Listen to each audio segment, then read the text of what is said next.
Good evening, everyone. I welcome you all for today's webinar on management of HCC.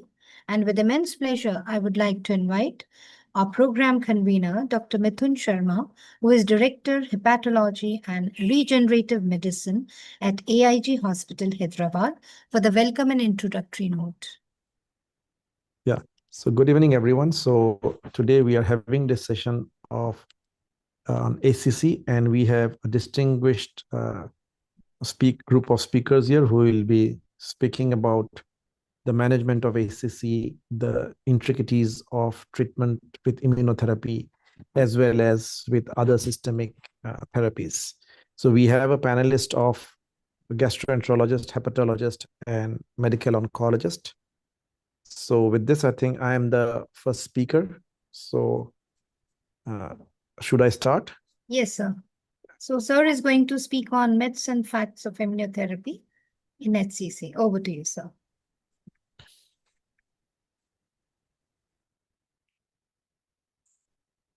So is it full screen, right? Yes, sir. It is full screen. You can go ahead.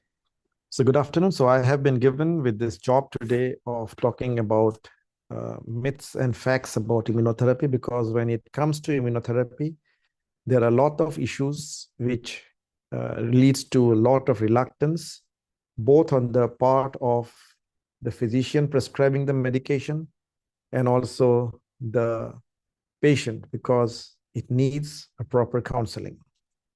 So we all know that the evolution of multidisciplinary care, which we are discussing in today's meeting, has been very slow in HCC. So pre-2002, before the advent of any medications, when somebody had an hepatocellular carcinoma, it was only either a surgery or it was a transplant, either of the two. If it was beyond the criteria, then unfortunately, till 2002, there were no other treatment modalities. In 2002, the first case of TACE was done, and with this came the dominance of a combination of surgeon and intervention radiologist who used to do TACE procedure, and subsequently microwave ablation was also attempted with good success in small tumors. So systemic therapy came as late as 2007, with the first trial bringing in sorafenib, followed by regorafenib in 2013. At the same year, lenvatinib came into use, and then the second-line drugs. 2012, 2022 saw the advent of development of immunotherapy. The initial trials with nivolumab, which was used in patients who were intolerant to sorafenib, did not bring in very good results. But later on, the starting of atezo-bev changed the entire treatment paradigm. So what I will do is that I will take up some questions to answer the myths and facts of immunotherapy. The first question is the biggest question. Who is the ideal or the right candidate for immunotherapy? Now, if you go by the clinical trials, the IMbrave trials, they only included a very selected cohort of patients of Child-Pugh A score and with a very well-preserved liver function, and most of them had a screening endoscopy 1 month prior to the enrollment in the trial. If we go by the BCLC staging, so we see that in patients with advanced stage hepatocellular carcinoma, which means portal invasions or extrahepatic spread with a preserved liver function and with a good performance status, are the ones who are considered for systemic therapy. The expected survival in this patient cohort is around 2 years, and the first-line drugs are atezo-bev as well as sorafenib. There is also a role of another immunotherapy, that is durva and tremelimumab, which is also being increasingly used. So if you see this guideline, previously it was only as for advanced tumor, but now there are more and more guidelines coming where they say that you can possibly use immunotherapy as a bridge to transplant, to even downgrade these tumors to move them on the left-hand side of the screen. The next important question that everybody asks is, since immunotherapy is costly, what are the rates of survival or in fact for stable disease that we can expect in patients who are using atezo-bev. So this is the original data. We showed that the overall survival at 12 months was 67% when compared to 54% with the sorafenib, and a progression-free survival of 6.8 months, which was significant when compared to sorafenib. What was the most striking feature here was that there was a complete response in around 5.5% patients, something which was never seen with the use of sorafenib. So the updated IMBRAVE data, which was updated up to for 15.6 months follow-up, showed that the median overall survival with atezo-bev was 19.2 months when compared to 13 months with sorafenib, and the median progression-free survival remained at 6.9 when compared with 4.3. But again, this data further iterated that there was a complete response in around 8% of patients, and stable disease at the end of this time for 74% of patients. And there was a response which was sustained at 18 months in 51% patients compared to 22% patients with sorafenib. So this is where the difference lies, is that there was an improvement in the overall survival, 19 versus 13 months. There was an increase in the objective response. There was more stable disease, and there was more complete response. This is in the trial setting, which is very important to tell our patients. But all our real-life patients are not in clinical trials. So the immediate questions when they ask is that, what is the difference it makes in terms of side effect profile? So the moment you say a treatment for a malignancy, people are only worried about the side effects.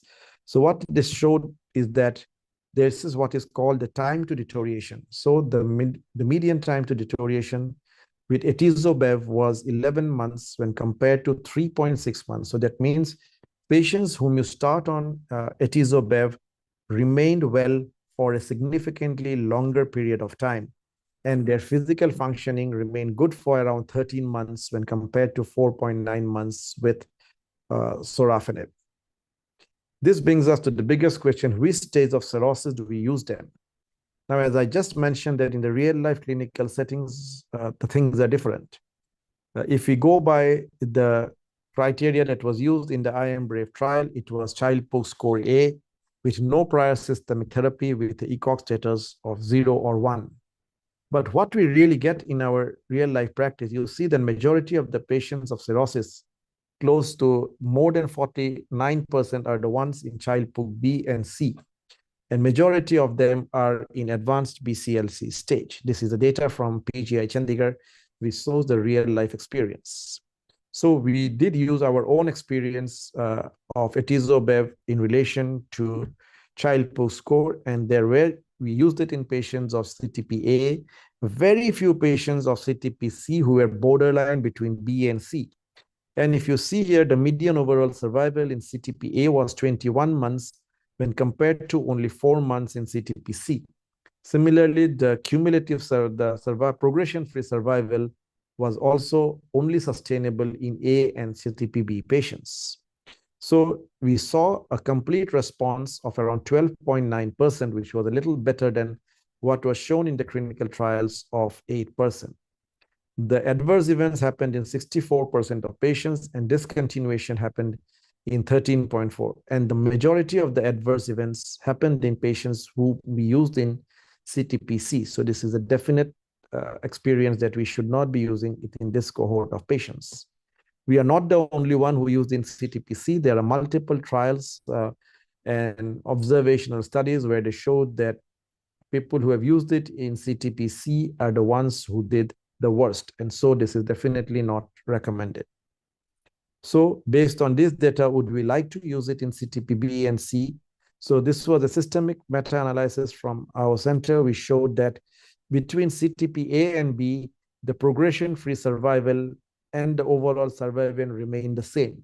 But definitely when you compared it with CTP-C, there was a significant difference. So it suggested that atezo-bev is safe and effective first-line therapy for patients with CTP-A and CTP-B cirrhosis. This brings to another debate, is that what dose would we like to use? So the recommended dose of atezo-bev in the clinical trial is atezo 1200 milligram and bevacizumab of 15 milligram per kg. But in their real world studies where they have used a lower dose of bevacizumab, it is believed that majority of the side effects are due to the bevacizumab. So in our settings, we use either 10 milligram, and in majority of the cases, it's 500 milligram of bevacizumab. And there is actually no scientific data. This was a very interesting article which came, which says that whether the atezo-bev dosing is based on science or just revenue, because the bevacizumab dose has been extrapolated from use of bevacizumab in other malignancies. The next important thing is age and exclusion. So anyone from the group who will be speaking later on can talk on this. But what the data suggests is that age is not an exclusion criteria. So the exclusion criteria includes patients with autoimmune hepatitis, definitely with patients who had co-infection of Hep B and Hep C. And many people consider as untreated or incomplete treated esophageal varices. But again, this is something which has a share of controversy, which I will come to in the next few slides. And the study showed that patients below 65 and above 65, there was no difference in the outcome. Also, there was some debate whether if you had a NASH-related cirrhosis causing HCC or a Hep B or Hep C-related cirrhosis, whether this will affect the underlying outcome. So the initial data showed that this drug possibly works better in Hep B and Hep C, but there was no significant later subsequent data to prove this fact. In fact, one of the suggestions was that the change in the baseline AFP and AFP at 6 weeks may be an important predictor to response. The IM Brave published updated etiology-based response, and it shows that the objective response, the median progression-free survival, and the overall survival did not vary between NAFL, Hep B, Hep C, and alcohol-related liver disease. This was again updated meta-analysis, which showed that the pooled prevalence-free survival was 7.4 months versus 5.5 months in viral versus non-viral group, and it did not show any significant difference. Now we have, whenever a new drug comes and whenever we use it, we might see some change in the side effects that I mentioned, and then the ones we see in real-life clinical practice. One of the biggest concerns that people raised was the risk of UGI bleed. But people should be aware of the fact, of the myth that with atezo-bev, the risk of bleed is 7%. The risk of bleed always exists with sorafenib and lenvatinib also between 4.5 to 5%. Serious adverse effects occurred in almost similar number of patients, and there is significantly less number of adverse events leading to interruption of dose. So are we really worried about a GI bleed? How many of us would ban this patient if a varices is found? Or do you treat these patients of portal hypertension in a similar way as a cirrhotic, or we do it differently if we are in tune to use atezo-bev? So I'm showing you this data which shows that lenvatinib, sorafenib, and atezo-bev, actually there is not much to choose when you look for grade 3, grade 4 bleeding events. This is the real life data from our center. We showed that majority of the patients who bled, we had 2 patients of bleeding in our data of around 68 patients. This was the initial data. Now this data crosses around 200. So patients who we found that had history of prior variceal bleed are the ones who bled. And there were the patients with portal vein thrombosis who bled after 4 cycles. But the real thing is that we need to follow the Beveno-7 consensus for the management of portal hypertension. So this is again data which shows that the cumulative incidence of bleed is 4.7%, and there was a significantly higher bleed in patients who had main portal vein thrombosis. So probably these are the patient cohort where we need to withhold the drug or do a variceal eradication before starting it. The most important questions that patients ask is, how long do I continue immunotherapy? So my straight answer is that there are only 3 indications where you stop. First is that if the initial response that is seen disappears after some time, if there is a development of side effects of the worsening of the underlying liver function, and finally, definitely finance is where you need to stop. So we continue its recommendation is until the disease progresses.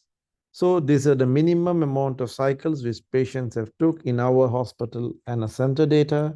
Most patients could have tolerated around 7 to 8 cycles. But the thoughtful questions are whether we can increase the dose duration, since the half-life of the drug is around 19 to 30 days, whether instead of 21 days, we can make it like, say, 4 weekly. Can we reduce the dose with the decrease the cost but remain the same efficacy? These are questions which we always ask. The next question that people ask, and the myth and fact is that can we take these patients up for liver transplant after an immunotherapy session is done? The answer is that the initial results of transplant with immunotherapy were not promising, but those were the data with nivolumab, and majority of the patients in those studies were taken up in a very short time after the last dose of atezobev or nivolumab, and they showed rejection. But most rejections occurred in the day 6 to day 14 post-transplant.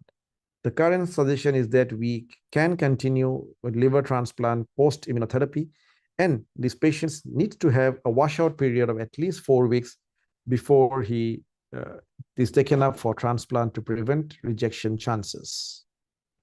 The million-dollar questions the patients ask is that, can you tell us, doctor, whether my patient will respond to or not? Unfortunately, what I tell them is that there is no one parameter based on which we can tell whether the patients will respond or not. But what I've seen is that patients who have a lower baseline alpha-fetoprotein, patients where we are combining, say, immunotherapy with a local regional therapy like a TACE or a microwave ablations, patients who have a lower NLR ratio of less than 2.5 are the ones who do good. On the other hand, patients who have ascites, who have portal vein thrombosis, who have an alpha-fetoprotein of greater than 400, are the ones which have poor outcomes. Clinical studies can check for the interferon gamma levels, induced protein 10, which shows a better response, or the VEGF level at 3 weeks, showing a better response. But these two parameters are not used in clinical practice. So finally, the last two questions is, can we have a checklist in what to do in starting an immunotherapy? So what I tell is that we use a child-pugh calculator, see whether it is CTP A or B. If it is CTP C, absolutely no use. We don't use immunotherapy. If there are esophageal varices, we see whether it's a bleeder or a non-bleeder. If it's a non-bleeder, we start non-selective beta blockers as per the Baveno consensus. If it is a varice with bleeder with Redwell signs, we usually ban these patients. EVL is preferred, and we can start them on TKI till we ban the varices to eradications. We also check for presence of coexistent autoimmune diseases. We counsel the patients of all possible outcome. The disease can regress, it can remain stable, or it can progress. Or we continue the treatment till there is loss of response or adverse events. And if they don't respond, we go to second-line drugs. The next question that other people in the panel may today disagree is that, when would you like to follow up this patient? Some people want to do it after 2 doses, but we should not do it very early, because early in the disease, there is trafficking of the immune cells towards the tumor. So paradoxically, the tumor may appear to be large, and then we might have falsely interpreted this as a progression of disease. So normally, too early, you will have false non-response. The only modality to use is the contrast CT or MRI. If finance is not an issue, then we would prefer to do a PET scan, normally preferably after 3 and 6 doses, but yes, the first definitely after 6 doses.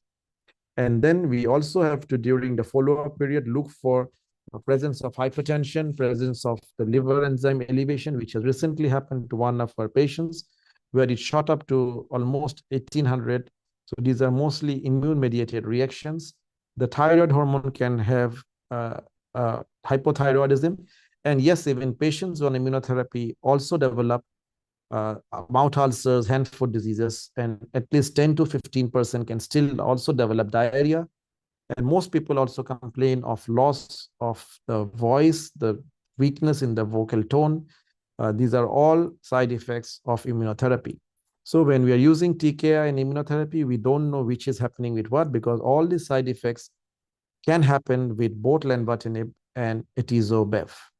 So with this, I would end this talk and hand it over to the next speaker to take up from here. Thank you so much. Thank you so much, Dr. Mithun sir.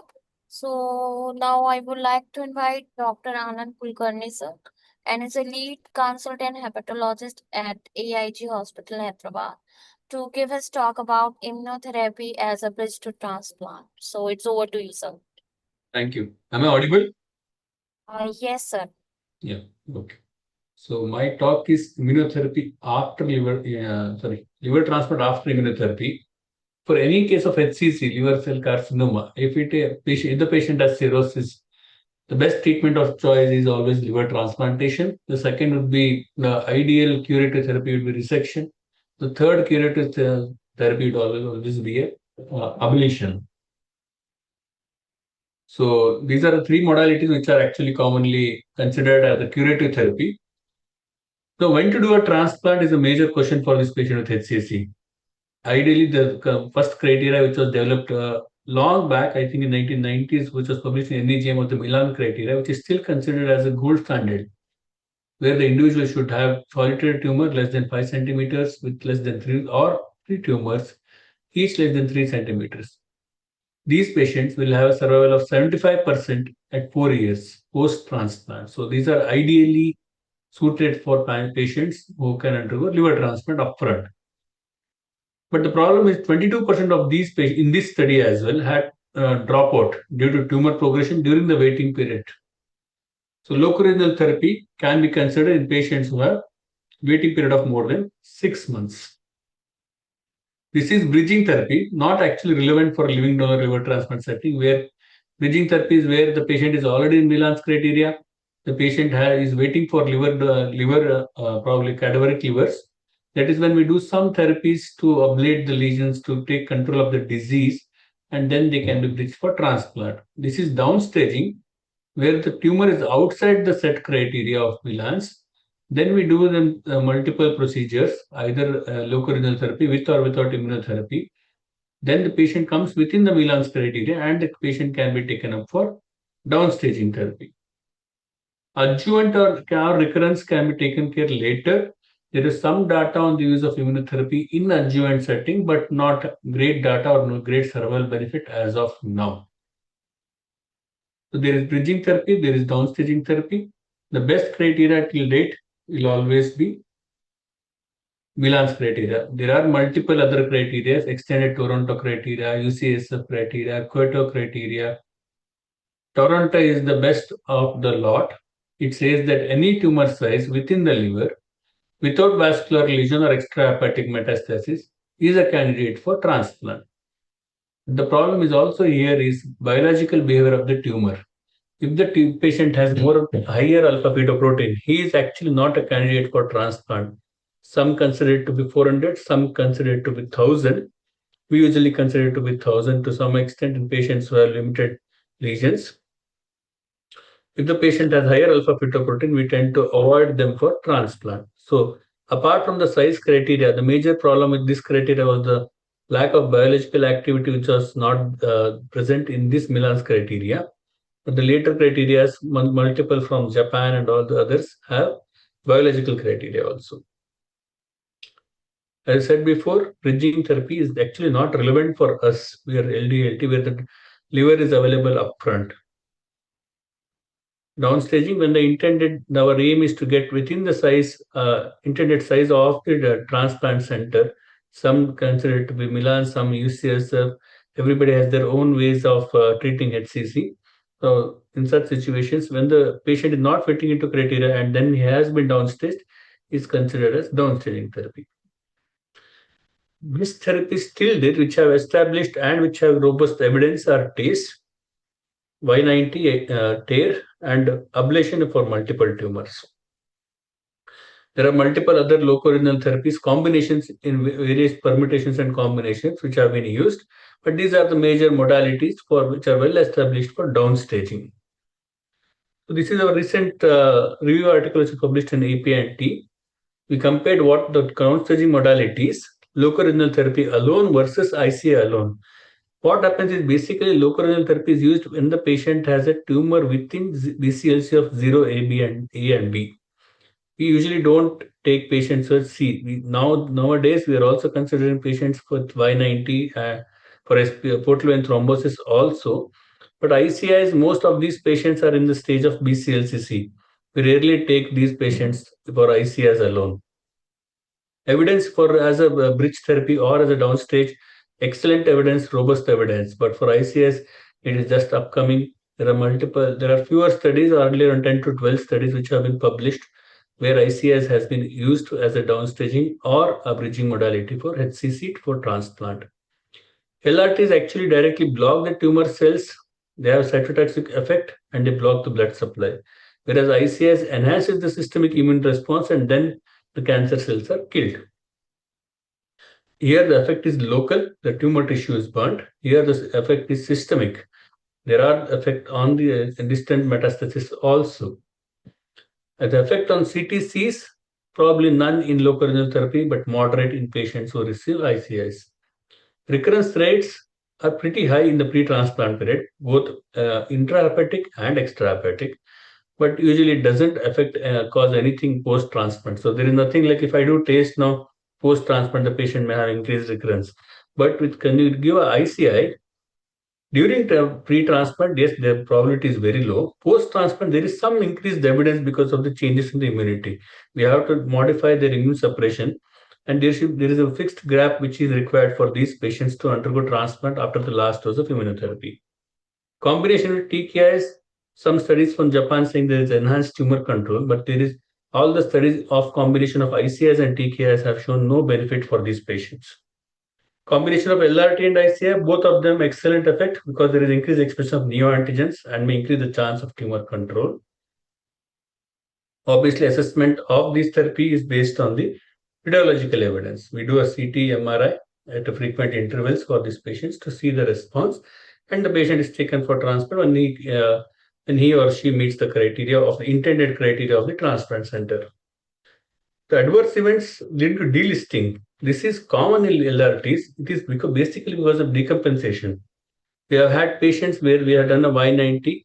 Less frequently, Y90 patients have become decompensated, but SPRT, we see many patients post SPRT and radiation decompensate with jaundice, ascites, and that is when they become ineligible for liver transplant. So there is a risk of delisting with LRTs up to 30% of the patients because of liver failure.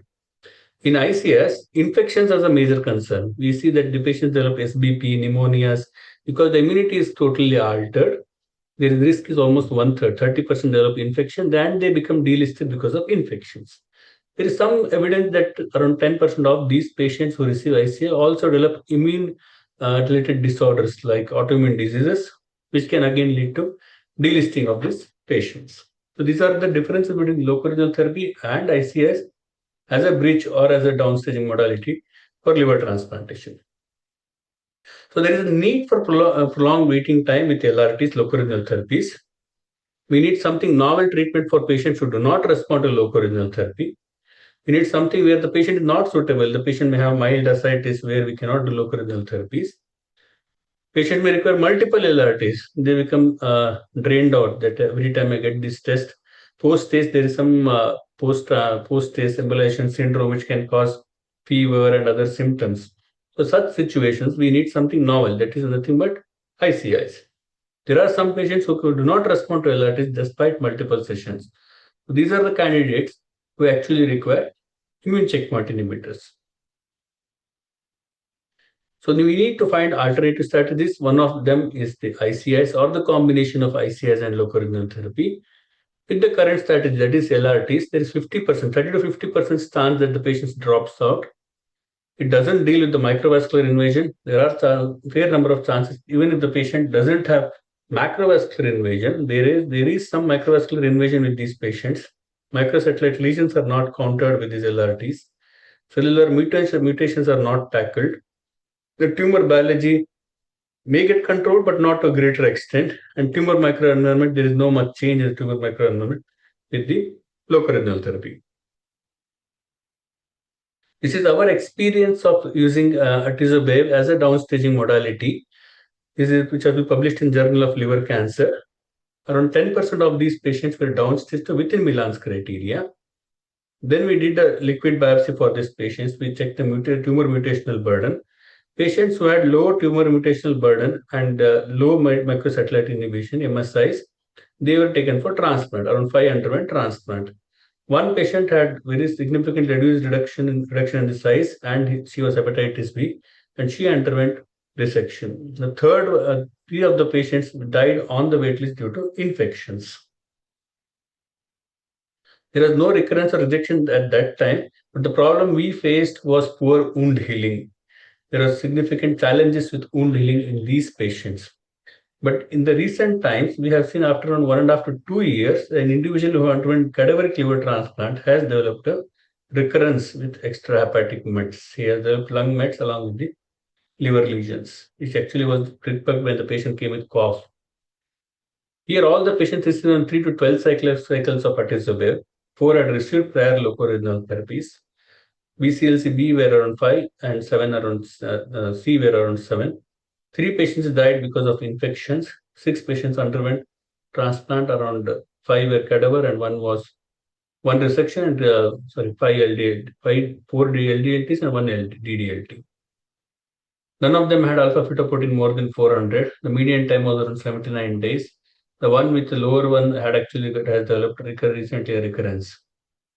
After median follow-up of around 10 months at that time, but now it's almost 2 to 3 years. Everybody is doing well except for one patient. The problem and major challenge of using ICIs is the development of rejections post-transplant. That is the reason why we fear and we want a gap between the last dose of immune checkpoint inhibitor and liver transplantation. Normally, post-liver transplant, due to this continuous exposure of gut antigens, all of us have that, there is some tolerogenic environment which is produced. There is increased Kupffer cell activation, dendritic cells, IL-10 and TGF-beta, which are anti-inflammatory. So T regulatory cells are increased. There is reduction in the CD4 and CD8 alloreactive cells. So that is the reason if I do a transplant to an individual, they don't develop rejection so easy. In fact, liver is an immunologically privileged organ. On the other hand, if this patient has received immune checkpoint inhibitors prior to therapy, there is loss of PD-1 and PDL1, which leads to reduction in the T regulatory cells itself.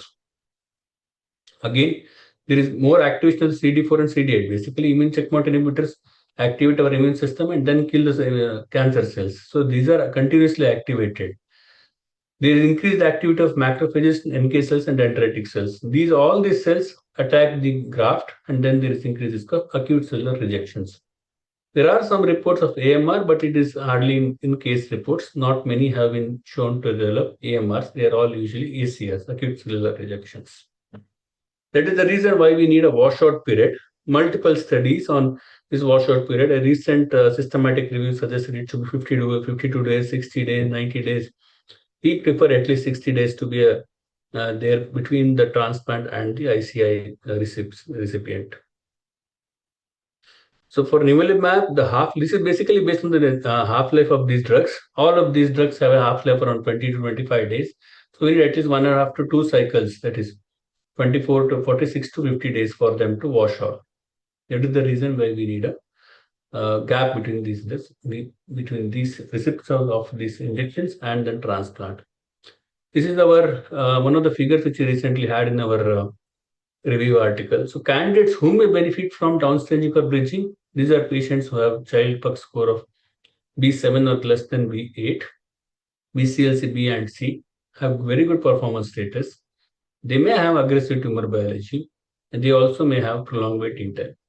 During that time, we add them as ICS along with locoregional therapy. We prefer to add ICS then followed by locoregional therapy rather than the other way around.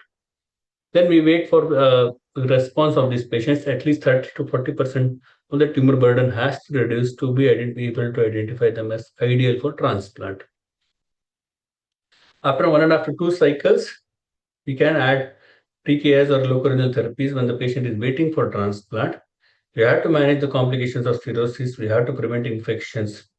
There is some evidence to support the use of plasmapheresis to reduce the immune activity during this period. So some studies say that if you do some plasmapheresis, there is reduced risk of rejections post-transplant, provided if you are planning for early transplant actually. So post-surgery, these patients require intravenous methylprednisolone, basiliximab plus minus, maintain a TAC level of 12 to 15 post-transplant in the immediate 1 to 3 months. We tend to add them mTOR inhibitors after around 2 months. Regular monitoring of LFT is must. Some studies suggest this has been followed in US, some centers, that the protocolized biopsy has to be done. We don't do a protocolized biopsy for these patients. And some few of the studies have suggested to check for tumor infiltrating cells, CD4, CD8 ratio, and PD-L1, which can predict the development of rejections.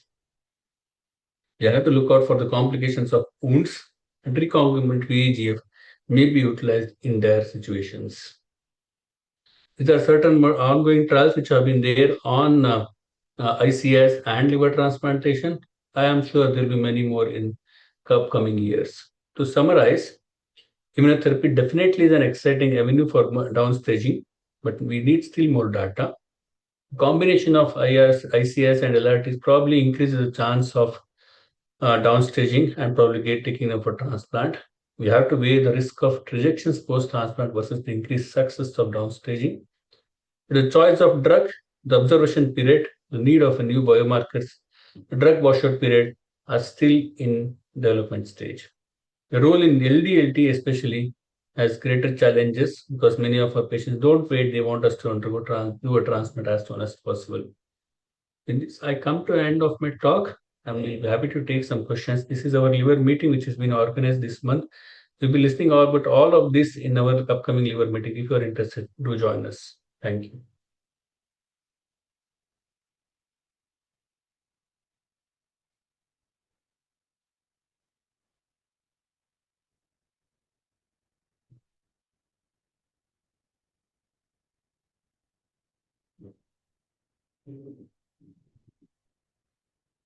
Geetika. Thank you, Anand sir. Is there any questions? Okay, so moving ahead for the next session, and I would like to invite Dr. Veni Sethi sir, and he's a gastroenterologist and hepatologist in AIG Hospital, Hyderabad, and to give us talk about TKIs in the management of HCC. It's over to you, sir.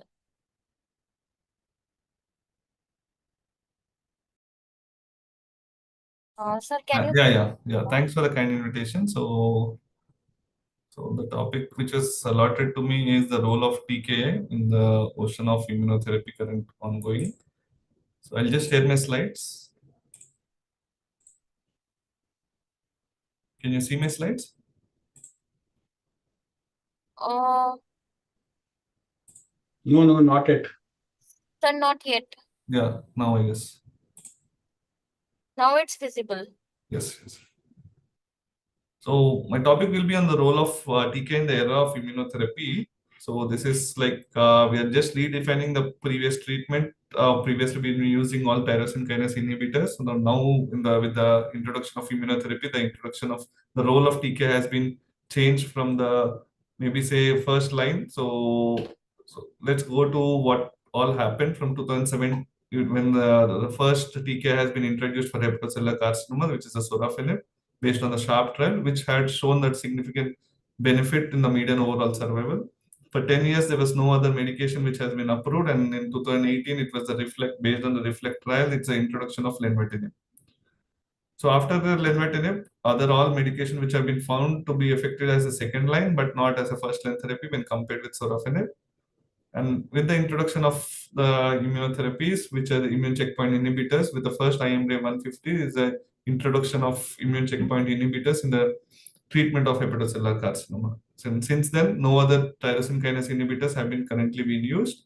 So we'll be dealing about how can we use tyrosine kinase inhibitors in this current era of immunotherapy. So this is the outline which I've been talking about. First, the pivotal trials of tyrosine kinase inhibitors, then other things of combination of tyrosine kinase inhibitors with immune checkpoint inhibitors, combination of local regional therapy with tyrosine kinase inhibitors.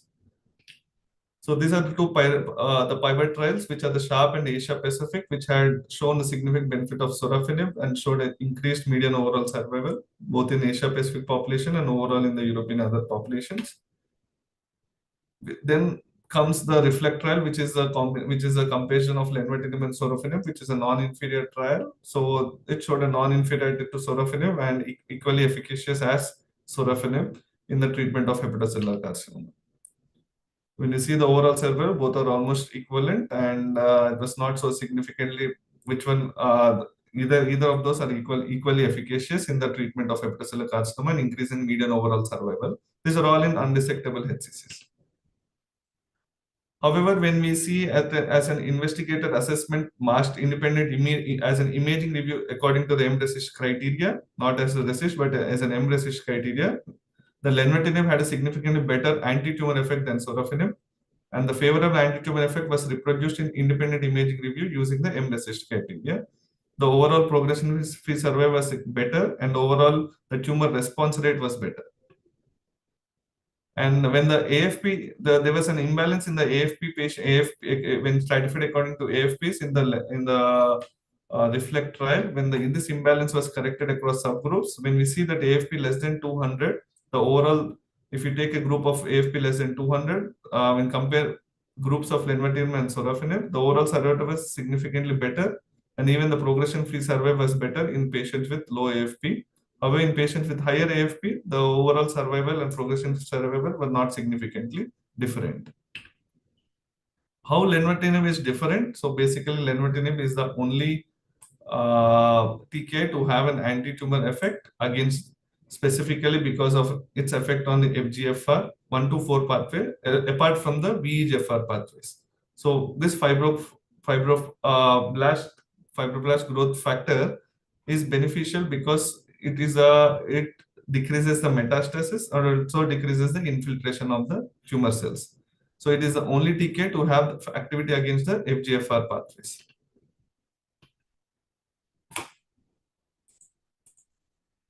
Yeah, so this FGFR, what happens in FGFR, that the invasion and metastasis will be higher in patients who in the tumors who demonstrate more of FGFR pathways, dependent tumors, both FGFR4 and FGFR19. So this is involved in tumor proliferation and anti-apoptosis.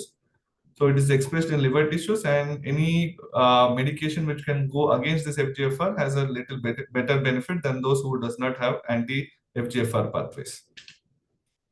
When we come to the real-world studies on lenvatinib in unresectable HCC, this is the first REFLECT study where it is a multi-center study with the BCLC B and C, CTP-A and VP4 exclude. All the VP4s are excluded. AFP when stratified less than 200, it showed 19.5 months of overall survival. But when all the groups are taken, the overall survival was only 13.6 months. There was a complete response of 1% and the progression, there was around 15% progression and partial response of 23%. When you see in Indian data, the median overall survival was around 10 to 4 months, but in this VP4 patients have been included, which are a higher category group of patients, and a median progression-free survival was only 5 months. There was no complete response at all in any of the patients. When you see the USA group, the median overall follow-up period was only 9 months, and the progression-free survival was 85% and 65%, with an overall survival of 92% for 9 months period. Then we have a 2022 study from the Germany and Australia group, which showed an overall survival of almost 15.6 months, which when meeting with the REFLECT criteria. So what are the new developments in the treatment of first-line HCC incorporating TKI? So one is the LEAP study, which showed lenvatinib and pembrolizumab in unresectable HCC. There's COSMIC study, CARE study, and the LAUNCH trial. So this is the combination of TKI and immune checkpoint inhibitors rather than utilizing only one TKI. Trials have been made to see the combination, whether the combination therapy works. So how does it benefit in adding TKI to the immune target therapy? So adding TKI will normalize the tumor capillaries. So it enhances the immune cell infiltration and activation in the tumors. It reverses the immunosuppression by the tumor-mediated expression, and also they promote the release of presentation of the tumor antigens, thereby increasing the efficacy of the immune checkpoint. This is all the theoretical and the basic science level. When we see in the clinical level and the studies, so this one study which showed this is a LEAP 002, there's a lenvatinib and pembrolizumab versus lenvatinib in the first line HCC, where one group had received lenvatinib and pembrolizumab, and another group only lenvatinib alone. And when we see overall survival, the overall survival was not significantly beneficial in both the groups, signifying that only immune checkpoint inhibitor is equally sufficient. Then lenvatinib and pembrolizumab adding did not have any extended benefit than having lenvatinib alone. The progression-free survival per RECIST criteria also, the overall progression-free survival remains the same. And according to the summary of response based upon the disease progression rate and overall disease overall response rate, the disease control rate, so it did not meet the pre-specified statistical significance for the primary endpoint of overall survival. The group lenvatinib and pembrolizumab achieved median overall survival of 21.2 months. So the results were consistent with the efficacy and safety of lenvatinib and pembrolizumab in earlier studies in advanced HCC with no new safety signals which was observed. So lenvatinib alone can be used when rather than combination that has been proposed by the LEAP study. This is the COSMIC 312 trial which combined cabozantinib with or without atezolizumab. This study did not show any significant change in the median overall survival rate when combined with atezolizumab. So there's one more study which is a case 310 study, which is an international phase 3 study, which also combined anti-PD-1 antibody plus the VEGFR targeted TKI versus sorafenib.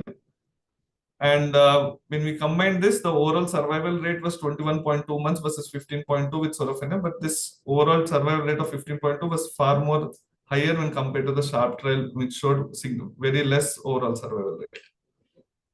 So how about combining the TKI with TACE or any local regional therapy? So this whole concept has come with the introduction of the new BCLC, where in the intermediate stage, there is a stage migration where the patients, even with who are not transplant eligible at a later stage, can be migrated into early stage by downstaging.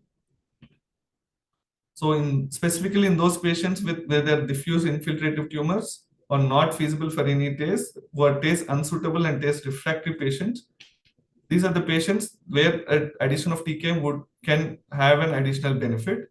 Basically, this is because of normalization of vasculature and increasing the improvement of the TACE responsiveness can be seen with the addition of TKI. So this has been seen in few studies where the initial lenvatinib therapy with subsequent TACE in some population who are TACE unsuitable patients, because of addition of lenvatinib first, there is a synergistic effect where there is increasing in the tumor response, the liver function remains static, there is decreasing VEGFR and angiotensin 2 pathways where overall it improves the responsiveness of the TACE therapy to the tumor, thereby decreasing the recurrence rate and decreasing the metastasis. So there are other studies which are all retrospective studies where 120 patients where TACE plus lenvatinib was compared with TACE alone. The number of TACE sessions have come down with the addition of lenvatinib. Also, the need of TACE therapy has been come down. So this is a combination of lenvatinib with radiofrequency ablation have been seen in few of the patients. It's a pilot study which showed that addition of lenvatinib with radiofrequency ablation for patient with intermediate stage HCC up to 7 had a significant benefit overall survival and progression-free survival when combined with TKI lenvatinib. Then comes the launch trial. So this is a phase 3 randomized multi-center trial. So which have been taken 2 study groups into consideration. One is TACE and lenvatinib in one group and lenvatinib alone in another group. So when we see in the baseline characteristics, most of the patients are hepatitis B related patients and their performance status was good. There were majority of 75% had microscopic portal vein invasions and all had a good ALVI score. How about the tumor response in both the groups? There was complete response was almost equivalent in both the groups. However, the objective response rate was higher in lenvatinib plus TACE group when compared to the lenvatinib alone. When we see according to the RECIST criteria, the complete response were almost seen in five patients out of 170, almost 3% of patients. It is not statistically significant, But overall, the objective response rate was significantly seen along with the disease control rate. The median overall survival was 17.8 months with the lenvatinib combination group compared to lenvatinib alone. And also in these patients, around 26 patients out of 162 had undergone curative surgical resection after successfully downstaging. So lenvatinib plus TACE was safe and effective for patients with advanced HCC, demonstrate remarkable outcomes in overall survival, progression-free survival, as well as acceptable toxicity. Lenvatinib plus TACE may represent a potential new line treatment for patients with advanced HCC, currently who are not fit or who are not suitable or who does not want to go for the immunotherapy. So when you see based upon the sorafenib as a first-line therapy, the overall survival rate has improved from 7 months and reached ceiling of 15 months on the duration of time. So this is based upon the last trial, which is a checkmate 9DW trial. So the sorafenib has increased from 7 months to 15 months. When we see lenvatinib, so when we see all other stages, the overall survival of lenvatinib improved from 13 months. Now it is around almost 20 months in the checkmate 9DW stage. So overall, the patient selection and the overall response rate, along with the treatment of side effects, everything has improved, and overall, the overall survival has significantly improved. So this is the currently first-line therapies, which are systemic therapies, which are available for unresectable HCCs, with the highest median overall survival with IM Brave and the Himalaya trial, and further with the introduction of the launch and other therapies, even with the BCLCB, which is the intermediate stage therapies, intermediate stage HCCs, there have been data which shows that addition of TKI would have a significant benefit when compared to only the local regional therapy alone. There are other trials which are as a second line. No new drug has been approved yet, but these are all the old studies which showed the cabozantinib, regorafenib, and ramucirumab. These are the second line therapies when the patient progresses on the first line therapy. So summary would conclude that TKI had shown effectiveness in first line as well as second line treatment. It's most likely lenvatinib is most likely to have better efficacy in tolerance compared to sorafenib. Lenvatinib plus TACE combination appears to be good downstaging for advanced and intermediate stage HCCs. Combination therapy of TKI and immune checkpoint may open a new vista. However, patient selection will be important criteria. Patient performance status, underlying liver condition, and other comorbidity, along with cost-benefit ratio, will be an important factors to determine the first-line therapy in our population. So this is the final therapy where in patient with BCLCC or any advanced HCC, the first line would be going for atezolizumab, bevacizumab if they're willing for immunotherapy, or can go as an alternative with the TK, which is sorafenib and lenvatinib. Any progression of disease, we go for the second line therapy. Thank you.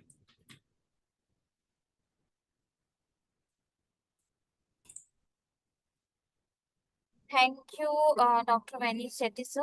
So is there any question to put up to anyone? Okay, so moving ahead for the next session, and this session sponsored by Roche, and I would like to invite Dr. M. Santosh Reddy, sir.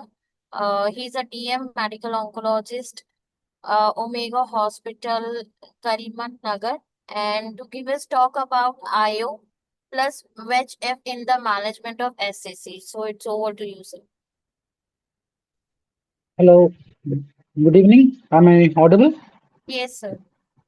And my screen is visible, right? Yes, sir, but your PPT is not visible. Now it's okay. I guess now it is visible. Yes, sir, your PPT is not visible. Let me share once again.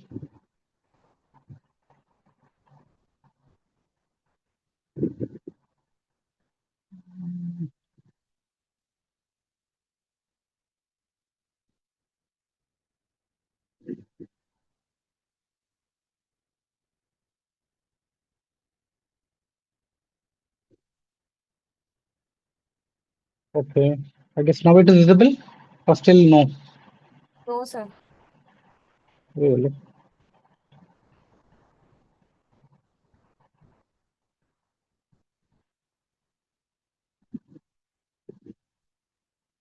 Now it's okay. Yes, sir, make it full screen, please. Yeah, now it's okay. Yes, sir. Yeah. So yeah. Good evening, everyone. Play button. I'm Dr. Santosh Reddy. I'm a medical oncologist from Omega Hospital, Karimnagar. Yeah, previous speakers has already emphasized about the management of hepatocellular carcinoma. Right now, the era has changed in hepatocellular carcinoma. It is immunotherapy plus VEGF. So I'm going to elaborate about IMBRAVE 150 study where Atizo and Bev has become the standard of care in first line in hepatocellular carcinoma. So, like as we know, like in hepatocellular carcinoma, unresectable, but if with a good performance status, the first line management, it is like Atizo plus Bev, or we can use the newer one like Nivo EP or Durvalumab plus Temilumab. And in the second line, it follows with tyrosine kinase inhibitors. In third line, again, TKIs. Right now, the era has changed. The first line, we have to go ahead with Atizo plus Bev or Nivo plus EP or Durva plus Temilumab. If at all patient is affordable for immunotherapy, or else we can try for the tyrosine kinase inhibitor. So as we see the like landscape of the management, how it has been evolved in hepatocellular carcinoma, right from the 2007, where the only tyrosine kinase inhibitors were the standard of care at that point of time. But now the era has changed of immunotherapy when the drug has launched like Atizo plus Bev, and then it has been followed with the nivolumab and ipilimumab. So I'm going to discuss in detail about IMBRAVE 150, which is the standard of care right now at this point of time. So the study follows like they have taken all the locally advanced or metastatic unresectable hepatocellular carcinoma patients with a good performance status of PPA with no prior systemic therapy. They have taken in two arms, Atizo plus Bev. Atizo, as we know, like 1,200 mg fixed dose, and bevacizumab 15 mg per kg, given every 3 weekly. The primary endpoints was overall survival and progression-free survival. Secondary endpoints were objective response rate and time to progression. So if you see the baseline characters, if you see it's well matched between the both the arms, and if it's the median age is around 64, and BCLC, if you see the majority of the patients are BCLC-C in both the arms, and AFP also, if you see more than 400 nanogram per ml patients were also being included in this study, which is in high risk features and extrahepatic spread, major vein invasion. So all these patients who are having the high risk features were also being included. And to note, 26% of patients with upfront esophageal varices, those who were inactive or have been treated, were also being included in this study. So if you see about high-risk features versus non-high-risk features, almost 21% of high-risk features were being included in this trial in IMBRAVE, which is very good for in real-world practice. So coming to the updated overall survival, if you see with Atizo plus Bev, it's around the median OS is around 19.2 months, whereas in sorafenib, that is PKI, it is only 13.4 months. So almost around 80 after the 18 months. It is 52 months for an Atizo plus Bev, whereas 40 months for tyrosine kinase inhibitor. If you see the updated progression-free survival even, which is statistically significant with hazard ratio of 0.65, it means like around PFS of 6.9 months versus 4.3 months with sorafenib. So Atizo plus Bev shows a higher objective response rate and CR rates versus sorafenib.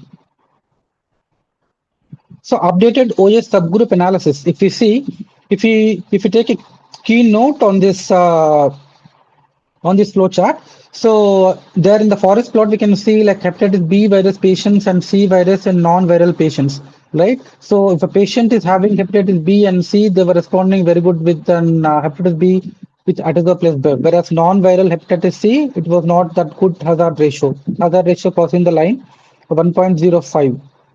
but they have done a post-hoc analysis of etiology, whether the patient with only viral etiology has been responding good or the other patients too. So the post-hoc analysis has shown, irrespective of any viral etiology like alcoholic liver disease or any like Hep B or Hep C or non-alcoholic fatty liver disease, irrespective of the etiology, the patients has responded exceptionally well with Atezolizumab plus Bev. And the postdoc, the same thing follows here. No significant difference has been observed among the different etiology. So it factored into consideration of Atezolizumab plus Bev and likely other immune checkpoint inhibitors for that point of time for treating the hepatocellular carcinoma. So according to the PFS and objective response rate, benefits for Atezolizumab plus Bev were observed across non-viral and viral etiology.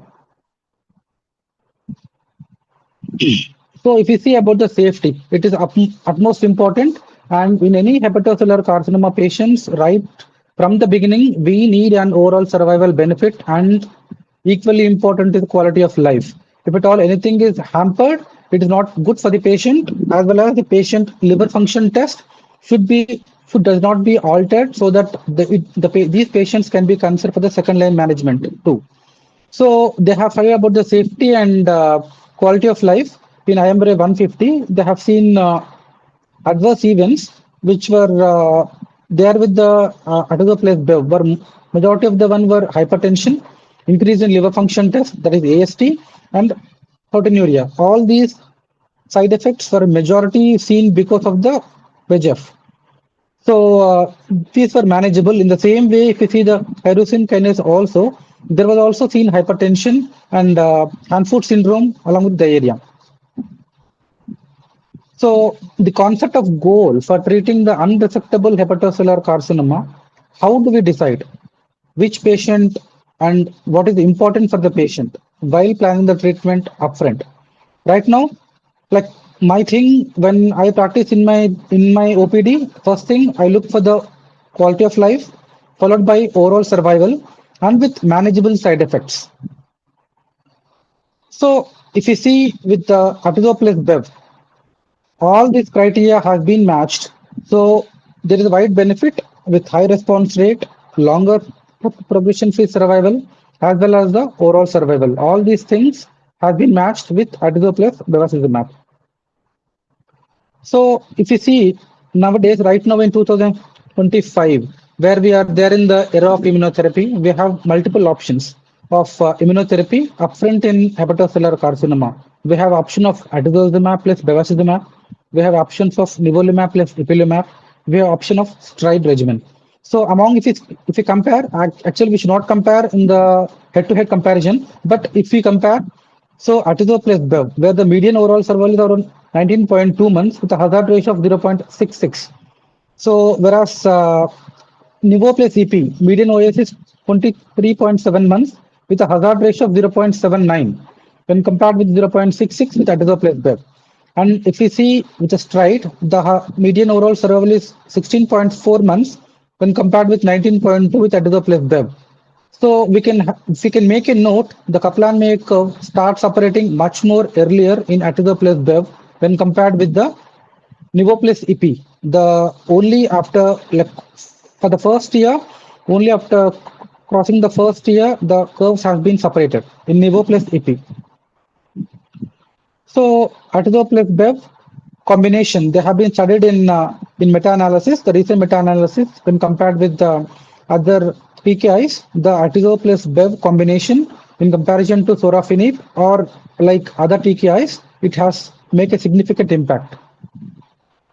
So if you see the responders, even patient with Atezolizumab plus Bev, the patients who had a stable disease, they have a very good median or overall survival. Like always, we are not running for a complete response or like partial response. Even if the patient is having a stable disease, the median overall survival is sustaining, like 17.1 months. So, like I want to make a note, like even patient with stable disease had reasonable OS with Atezolizumab plus Bev. This is the waterfall plot also, like if you can see 74% of the patient had a tumor shrinkage with atezo plus bev.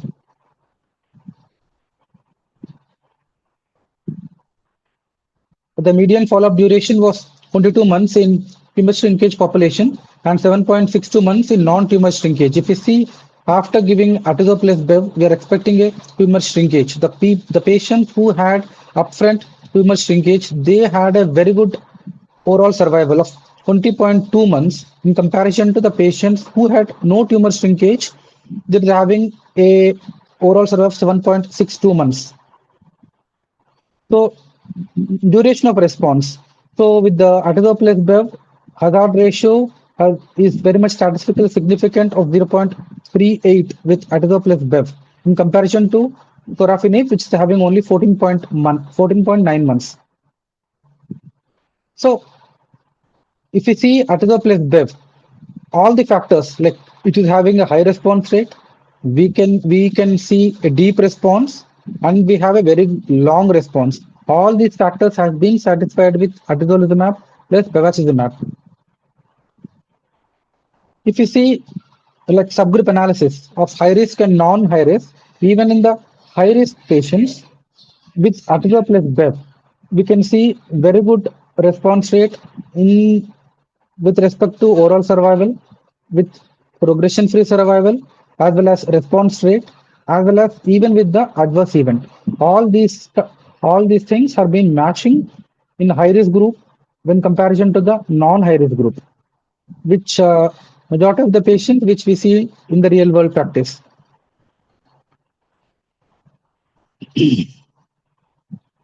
So in patients with varices, like all the hepatocellular carcinoma, majority of the patients will be having portal hypertension, in which leads to esophageal varices. So all these patients were also being considered in trial setting. Like majority of the patient, like almost 24% of patients with variceal bleeding upfront, they were also being included in the trial. So they had an analysis for the patients who had a varices, because bleeding from varices is a known complication with hepatocellular carcinoma, patients with underlying cirrhosis. So all the patients who were enrolled in this trial, previously these patients were also being included in the trial. They have also been given atezo plus bev. So in the patients who had a varices, these patients were also had OS benefit, PFS, as well as response rate. Even the patient with varices has been treated with atezo plus bev versus the sorafenib. So if you see the comparison of efficacy outcome with varices and without varices, with varices also the patient had overall survival of 17.7 months in comparison to without varices of 19.9 months, with a significant of a hazard ratio of 0.55. So the majority of the patients in IMBRA 150, the majority of the bleeding events with atezo plus bev were unrelated to the varices. As we thought like atezo plus bev, the majority of the bleeding was because of bevacizumab or because of varices, but it is not in such case. So in the trial setting, they have seen epistaxis was the most common event of bleeding with atezo plus bev. It is seen around 10.3% of the patients. In the majority of the bleeding, it was only very mild grade of bleeding, that is grade 1 and grade 2.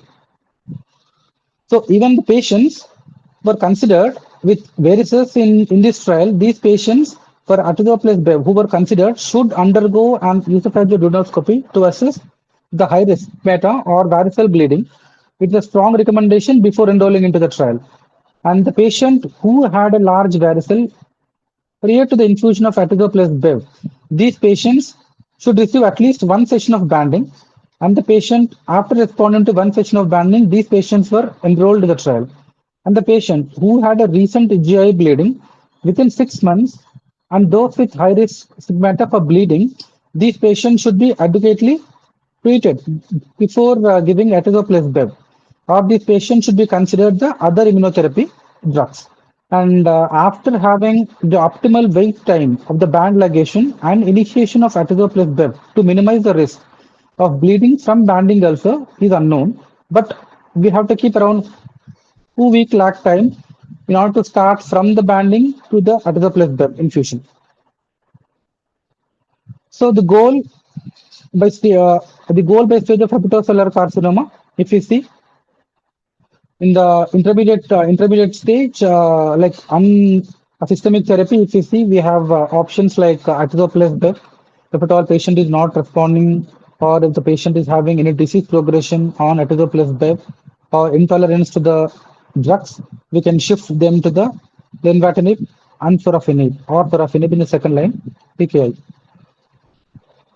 So the goal is the quality of care, quality of life, as I said before, it's an utmost important, as well as the liver function, maintaining the liver function even after disease progression with atezo plus bev, so that the patient can be considered for the second line. It is also an utmost important. So the patient's reported outcome, to see time to deterioration of quality of life. Atezo plus bev, it is almost 11.2 months for the quality to deteriorate, whereas in sorafenib it is only 3.6 months, with a significant hazard ratio of 0.63.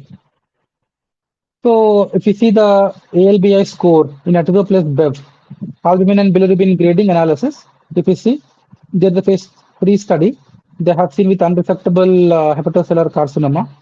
Even after the patient received 30 cycles of atezo plus bev, still the ALBI grade has been maintained very good with a good score, so that the patient with a good liver reserve, so that the patient can be considered for any second line management. So there is a latest data. This is the latest data. Subsequent therapy rate after the atezo plus bev. So if you see, more than 70% of patients eligible for the second line treatment. It is on Korean data of real world, and there is Japan data also. Even the patients after having the atezo plus bev, there is a very good liver function preservation, so that these patients, like almost 88.2% of patients, have been considered for the second line management. If you see, it's an latest ASCO 2025.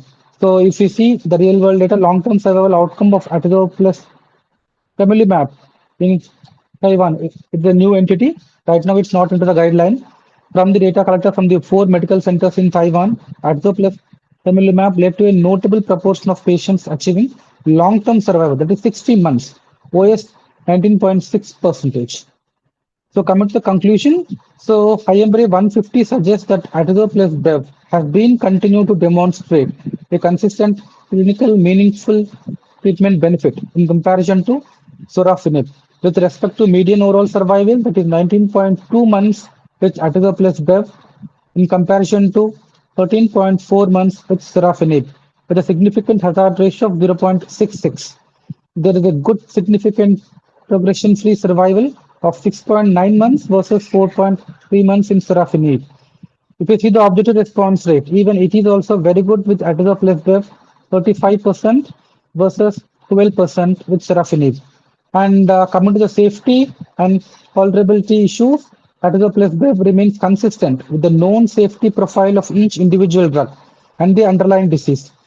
Atezo plus bev provides one of the longest overall survival data. Right now, we have atezo plus bev, very good long-term overall survival data. It's a phase 3 study. And the effectiveness and tolerability profile of atezo plus bev in real world has been consistent with the clinical trial data. Thank you so much. Thank you, Dr. Santosh, for the session. And I would like to invite for the next speaker, Dr. Vivek Shrikant, sir.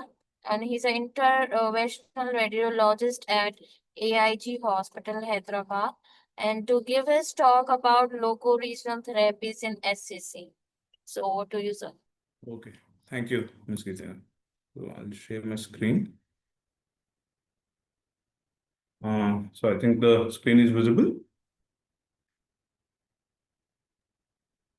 Sir, yes, make it full screen, please. Yeah.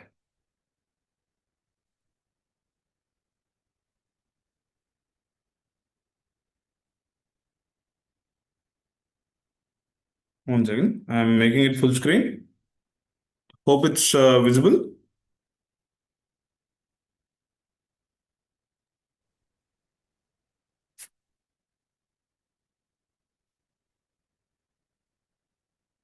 Hello. Yes, sir, it is visible. Yeah. Okay. Sure. Thank you. So, after the excellent talk by my previous panelists regarding the immunotherapy and the tyrosine kinase inhibitors and the various strategies to treat the HCCs, I'll be talking about the local regional therapies in HCC. So I think the BCLC update has been already talked by the previous panelists. So what are the modification of the latest BCLC update is try to go for the curative intent in most of the HCCs. That's what there is no doubt in the early stage, in the very early stage HCCs, that you think of a liver transplant, and if it's not a candidate for the transplant, think of other therapies like resection or ablation, which I'll be talking about. And coming to the BCLC B and C is where the update has helped us. That where in the preserved liver functions and in the BCLC-B, you go for a TACE or some of the combination therapies like the systemic therapy with TACE or immunotherapy with TACE. And usually in where there is a portal vein invasion in the BCLC advanced stage HCCs, where there is portal vein invasion, you can think of TARE, where it was first time it's the radioembolization has come in the BCLC. Even though with the help of the legacy trial, the radioembolization is here, where in the early stage HCCs, but with the Indian setup, we usually take off radioembolization in the advanced stage HCCs along with or without the systemic therapies.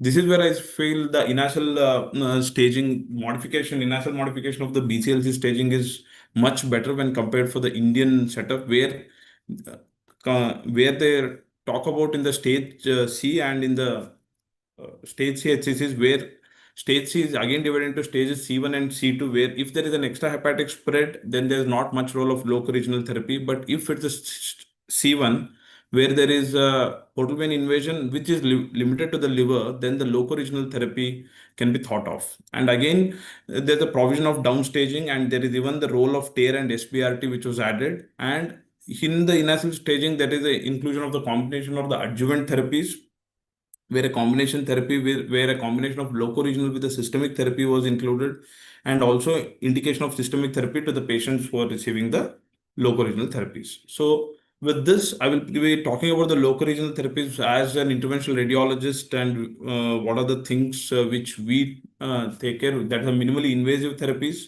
And usually these are the major four therapies which we usually talk about, as the ablation, TACE, combination therapy of TACE and ablation, and a radioembolization or an internal SIRT. So coming to the radiofrequency ablation or the microwave ablation, so here we are mainly looking at the curative intent in the ablation therapies. That's where the size is taken as less than 3 centimeter. Although the newer guidelines are saying with the newer stronger ablation electrodes which are coming up, where you are going up to 5 centimeters, they're doing the ablation therapies, microwave ablation.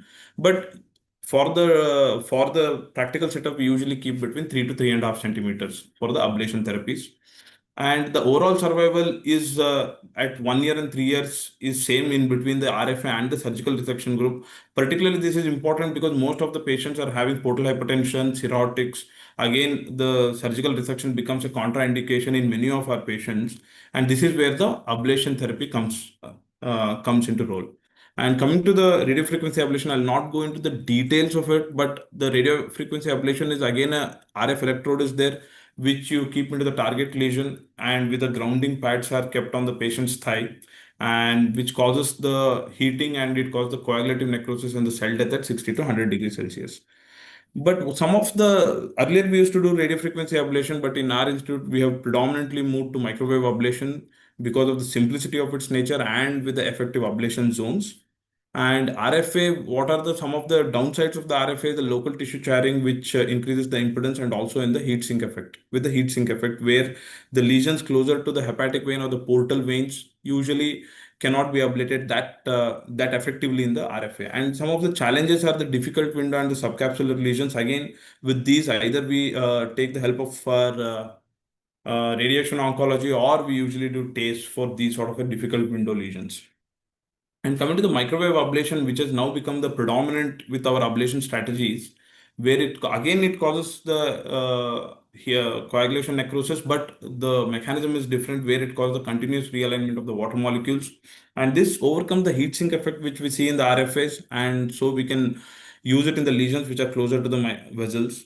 However, these many studies have come, and these studies say there is not much of a difference in the local recurrence or the progression between these two ablation strategies. But however, there are some studies which say that the microwave is more effective in preventing the local tumor progression in the larger tumor. That's where whenever the lesion size is going beyond 3 centimeter or it is reaching closer to 3.5 centimeter, we usually prefer microwave ablation because of the stronger effective ablation zones. And as usual, for any ablation therapies, there will be some amount of complications which we see. That is, some amount of mortality is there because of the coagulation abnormalities which we see in our cirrhotic patients. So these things have to be normal before we do the ablation. And these bleeding, portal vein thrombosis, and hepatic, these are quite rare complications.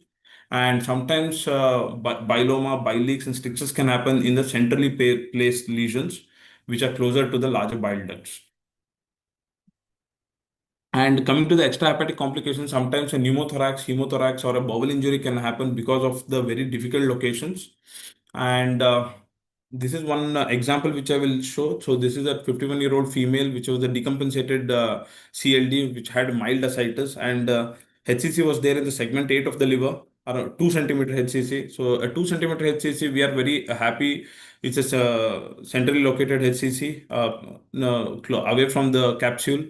And you go ahead and do a microwave ablation with an effective ablation zone, and this is the post ablation zone where you see a complete necrosis of it in the arterial phase. So you can think of a curative intent with an ablation for less than 3 centimeter lesions. What are the other ablation modalities? These are the newer modalities have come with the cryo ablation, laser ablation, and the IRE. So IRE and cryo is picking up. So this IRE is a non-thermal ablation, which is closer to the larger bile ducts, and all can be done without the risk of the biliary strictures or the bile injury, which can be very difficult to manage in a cirrhotic patient. And coming to the combination therapy, so this is another thing which has helped in looking at the curative intent of the HCCs for more than 3 centimeter lesions.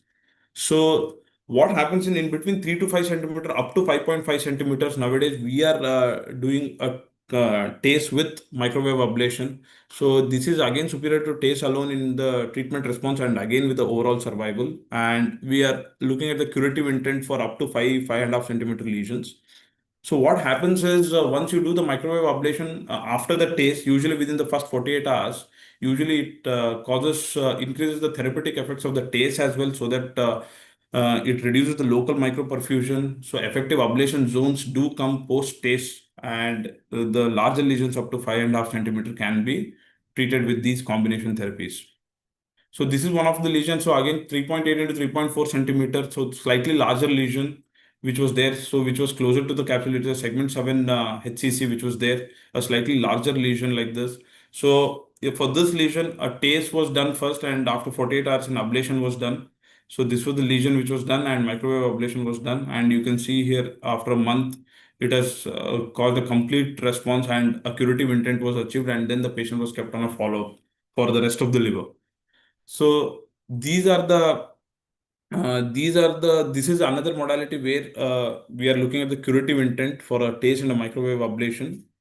So coming to the TACE, now coming to the BCLC-B and BCLC-C, which was discussed, and now how the TACE is implemented for these BCLC-B and C patients, and where to include and where not to include. So I'll be talking about that in the TACE. So TACE is where an interventional treatment where we deliver the chemoembolic material via the tumor feeding arteries.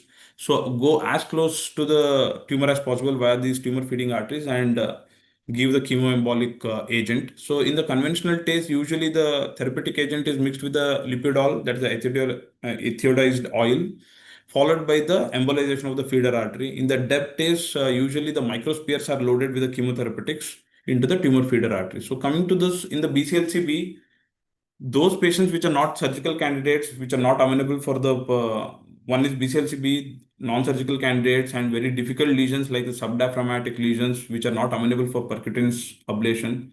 So these patients we include, and multinodular HCC. But again, here the important things of inclusion criteria are these three things. Where there is a preserved liver function, where a Child-Pugh score is taken, and we take the cutoff as a B8.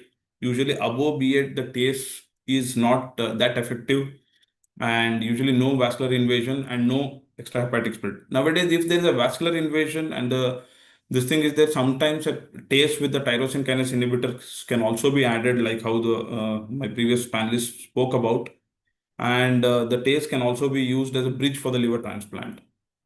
So coming to the ideal candidates of the TACE, again the Child-Pugh less than 8, the size of less than 7 centimeter, and up to 7 criteria where there are less than 4 to 5 lesions, but the overall size of these lesions, when you add them, the maximum diameter of this is less than 7. And ALB grading is taken. These are some of the grades which we stratify the patients and the risk, and we can tell them better counseling. So the grade ones are the best candidates if you look at the ALB grading. And coming to some of the unsuitable criteria are these ones where there is a beyond UNOS criteria size, and if there is a multinodular lesion, bilobar lesion with more than 50% of the liver involvement, because we are effectively doing the embolization of the feeding artery, and if there is a 50% of the liver involvement is there, then you can risk a decompensation there. And a marked AFP elevation is one of the relative contraindications. And a portal vein tumor thrombus, again, this is a relative contraindication because you can still do TACE for a segmental portal vein tumor thrombus, but if there is a VP3 or a VP4 tumor thrombosis, TACE is contraindicated. And again, the liver function, poor liver function and a poor performance status will become contraindication for our TACE. So coming to these patients, so what happens if we do in can we do in child B8 and above and child C patients, can we do TACE? So people have done, and there are multiple studies which have evaluated these things, whether you can do TACE for these lesions. Technically, you can still go ahead and do it, but again, the survival is inferior when compared to the child class A. As my previous speakers told about, the goal is always about the overall survival and the quality of life in any of these palliative strategies. And I think that's where we have taken these strict criterias of we are not doing it above B8. So coming to the pretreatment imaging, again, you do a good triphasic CT or an MRI and look for these things: tumor size, number of tumors, distribution, vascular invasion, arterioportal shunt, which is very important because we cannot even inject our chemotherapeutic drug if there is a large shunt. And if there is any biliary anastomosis or a biliary stents, and you just look at the anatomy of the celiac trunk, and if there is any extrahepatic feeders is important. And these are some of the pre-treatment imaging which we do. And coming to the chemotherapy, conventional TACE and DEP TACE, in C-TACE, we usually use doxorubicin, which is mixed with lipidol and inject into the tumor feeding artery. And this lipidol usually carries the drug, deposits within the tumor, and causes the, and it's also an embolizing agent. Once we do this, you inject the gel foam slurry, which is mixed with doxorubicin, which completely knocks off the feeding artery. So coming to this, coming to the DEP TACE, in DEP TACE, what happens is the larger lesions, more than 7 centimeter, 8 centimeter, 9 centimeter lesions, which we will require 1 or 2 sessions in conventional TACE, we can take care in DEP TACE. And these larger tumors can be treated with a DEP TACE where microspheres are loaded, the drug-eluting micro beads are loaded with the doxorubicin and then injected into the feeding artery. So again, the post-TACE syndromes, the post-TACE syndrome is quite common, but it is transient where the patients usually recover within 48 hours. And that's where the complication is quite less in TACE, is what I'd say, if the selection criteria are strict. And these post-TACE embolization syndrome can be treated, and very rare complications of abscess, tumor ruptures are seen. So coming to this, see, this is how we go as this is the tumor here. So this tumor, there are 2 tumors here, and go selectively through the microcatheter into the feeding artery and start injecting this is the doxorubicin and lipidol combination followed by the gel foam embolization of this tumor feeder. So, and again, a very small lesion was there, which we again attempted a TACE for this small lesion. But as you can see here, the uptake is not as great as in this lesion. So the segment 8 lesion uptake is not very great when compared to the left lobe lesion. So in that way, when we saw this, we included a microwave also because the size was less than 3 centimeter for this So once we did this, and this is the result which was there. So the ASP reduced from 120 to almost 8. So a complete response was done for both the lesions, and the patient has not had any recurrence for more than 2 years now. So this is where even TACE, if you do a very ultra-selective TACE, predominantly, even if it is thought of as a palliative treatment, we can do a curative intent strategies also. And sometimes if there is any new lesions, small lesions are coming up in such patients, we usually add TKIs and even immunotherapy for such patients. And coming to the radioembolization, this is where the treatment strategy has changed. That is in the BCLC, where we are predominantly doing, in our institute at least, we are combining TARE and also with the immunotherapy, where in the BCLC C stage, where there is a portal vein invasion. So coming to this portal vein invasion, again, as I told with the initial criteria, it's a C1 where a portal vein invasion is there, which is limited to the liver without an extrahepatic spread. Then usually we are offering the radioembolization. So these portal vein tumor thrombosis again should be VP1, VP2, and VP3. These are the 3 stages where we are involved, where we are offering the radioembolization. For the VP4, we are usually not offering the radioembolization upfront. We usually offer immunotherapy upfront or a SBRT followed by TARE after seeing the response after 3 weeks or 4 weeks. Then we offer TARE if there is a good response. So again, in the main portal vein thrombosis, combine TARE with SBRT with immunotherapy. And again, with this TARE, the thing is either you downstage the tumor so that you can do some sort of a resection, or you do a liver transplant so that again the curative intent can be thought of. So coming to this again, in there is this study which showed again a TARE with TKI helps with the overall survival and also the progression-free survival in VP1 or a VP2 portal vein tumor thrombosis. But again, in the VP3 or VP4, there is not much of a difference, even if you add TKI or if you again do a TARE alone. So there are some, these are our exclusion criteria which we take. Again, here the child Pew and the performance status becomes important. If there is a more than child Pew score of more than B8, we are not offering. Portal vein tumor thrombus of up to VP4, we are not offering. And if the tumor load is more than 60%, again, TARE, because TARE is not very effective, and we are upfront offering a systemic therapy with either with the immunotherapy or with the TKI. And hepatic vein or IVC invasion and extrahepatic spread with the lymph nodal metastasis. Again, we are not including these patients. And with if this exclusion criteria is strict, again, you can see here with that study, which shows that the median overall survival of the TARE and TKI groups was about 28 months in TARE, whereas with the TKI alone is 7.2 months. So this is a game changer which has come with the portal vein invasion strategies. If the HCC with the portal vein invasion. And again, with this another one study which shows about the combination therapy where TARE with immunotherapy was done. So these 142 patients who received the combination definitely had a much better overall survival of about 20 months when compared to a immunotherapy alone group. So treating the larger area of the tumor with the local regional therapy, combining with a systemic therapy in these advanced stage HCCs definitely helps in the overall survival. So again, the concept is this: you go into the tumor feeder and give a yttrium 90. This is what we are predominantly using. Either there are 2 types of spears which are loaded with these yttrium 90, either a glass-made TheraSpear or a resin spears are done.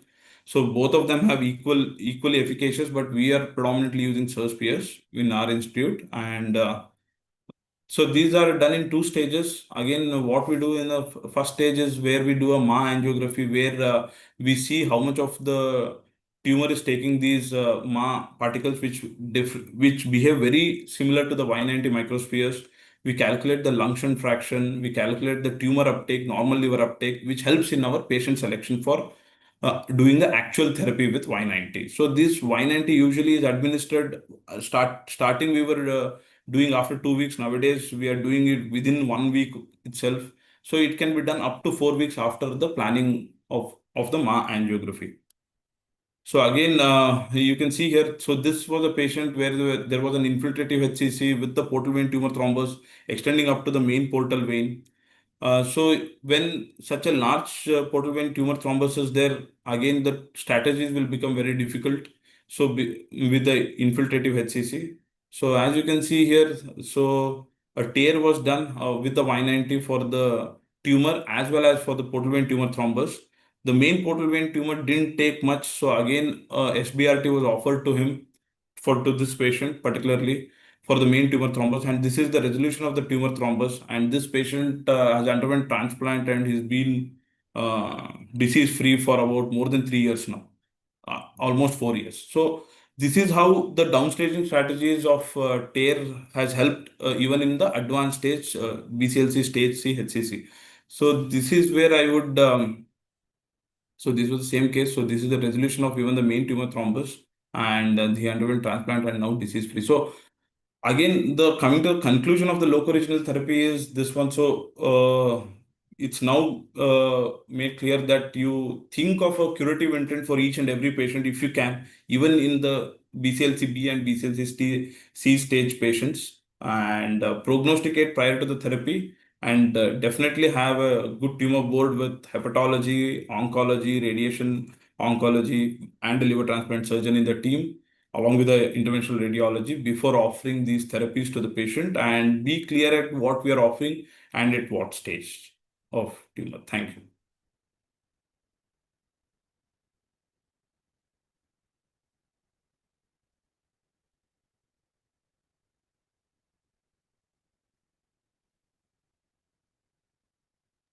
Okay, thank you, Dr. Vivek, sir. Yeah. So conclude for today's session, and thank you to participate for today's webinar. Thank you, Vivek, sir. Thank you, Santosh, sir, to Yeah. join today's session.